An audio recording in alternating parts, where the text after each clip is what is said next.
వివాదాలు కొనసాగుతున్నాయి.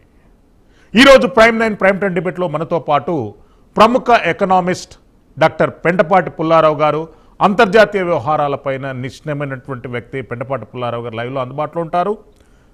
Professor JLN రావు గారు ఉస్మానియా యూనివర్సిటీ అంతర్జాతీయ సంబంధాలపై ఎంతో అవగాహన ఉన్నటువంటి వ్యక్తి, పొలిటికల్ సైన్స్లో ఓయూలో పనిచేసినటువంటి జేఎల్ఎన్ రావు గారు మనకు లైవ్లో అందుబాటులో ఉంటారు. తిరును హరిశేషు గారు సీనియర్ పొలిటికల్ అనలిస్ట్ మనకు లైవ్లో అందుబాటులో ఉంటారు. పెంటపాటి పుల్లారావు గారు, ఏంటి పశ్చిమాసియాలో నెలకొన్నటువంటి పరిస్థితులు ఏంటి, ఎలాంటి పరిస్థితులకు దారి తీసేటటువంటి అవకాశం ఉంది? యుద్ధం భీకరంగా కొనసాగుతుందా? అమెరికా ఇరాన్ల స్టాండ్ ఎట్లా ఉండబోతుంది? ఇజ్రాయెల్ ఎలాంటి పరిస్థితులను ఎదుర్కొనే అవకాశం ఉంది? అంటే ఒకటి, పాకిస్తాన్ ఫెసిలిటేటర్, ముందు కుర్చీలు బలలు గదులు ఇచ్చారు, ఇప్పుడు మీడియేటర్ పాకిస్తాన్ అయిపోయారు. వాళ్ళు మీడియేట్ చేస్తున్నారు, బాగా ఎఫెక్టివ్గా చేస్తున్నారు. ఇరాన్తో, అమెరికాతో, అరబ్ దేశాలు అడ్వాంటేజ్ తీసుకుంటున్నారు. దాంట్లో వచ్చింది ఏంటంటే, మనం అందరం మర్చిపోతాం, పాకిస్తాన్కి ఇరాన్కి ఏం చెప్తుందంటే, కాగితం మీద సంతకం పెట్టి అగ్రిమెంట్, ట్రంప్ ఇంకా 2 సంవత్సరాలు ఉంటాడు, పోయాక ఎవరు ఏం చేస్తారు, పెట్టేయి, యుద్ధం ఆఫ్ చేసుకో, పాకిస్తాన్ చెప్తుంది. అలాగే చెప్పి పాకిస్తాన్ ఇరానియన్ కన్సర్న్స్, ఇరానియన్ డిమాండ్లని అమెరికా కన్వే చేస్తుంది. అది ఎక్సీడ్ అవుతుందని ఇంకో దారి లేదు. సో రేపు పొద్దున్న మన టైం 8 గంటలకో తెల్లవారుజామున డెడ్ లైన్ ఉంటుంది వాళ్ళ ఇది సీజ్ ఫైర్. నేను అనుకుంటున్నా అందరూ కలుస్తారు మంగళవారం.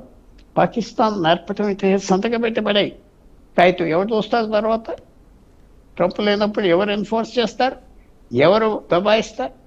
సో పాకిస్తాన్ ఆస్టాయి, కానీ కొన్ని కన్సెషన్స్ అమెరికాతో తెప్పిస్తుంది.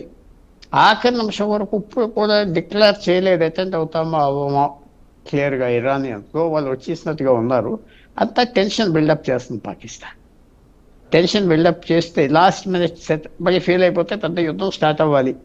సో పాకిస్తాన్ మధ్యవర్తం ఇది ఇరాన్కి ఇలా చెప్తుంది, సంతకం పెట్టే తర్వాత గొడవ ఏంటి. అన్నిటికంటే ముఖ్యం, ఇరాన్ ఇప్పుడు భయపడేది ఏంటంటే దిగ్బంధం. అమెరికా దిగ్బంధం చేసింది, వాళ్ళ బట్టి హార్మోస్ జల్సంది నుంచి ఏ వాళ్ళ బయటికి వెళ్ళలేదు అంటున్నారు, లోపలికి రావడం. అది దానివల్ల చాలా మార్పు వచ్చింది.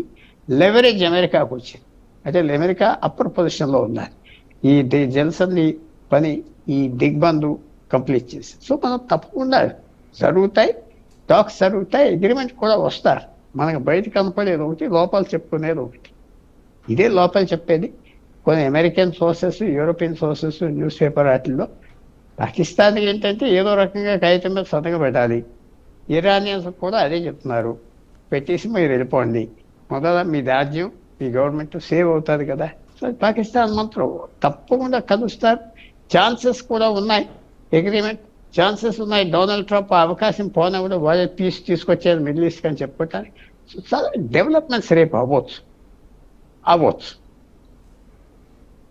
Yes.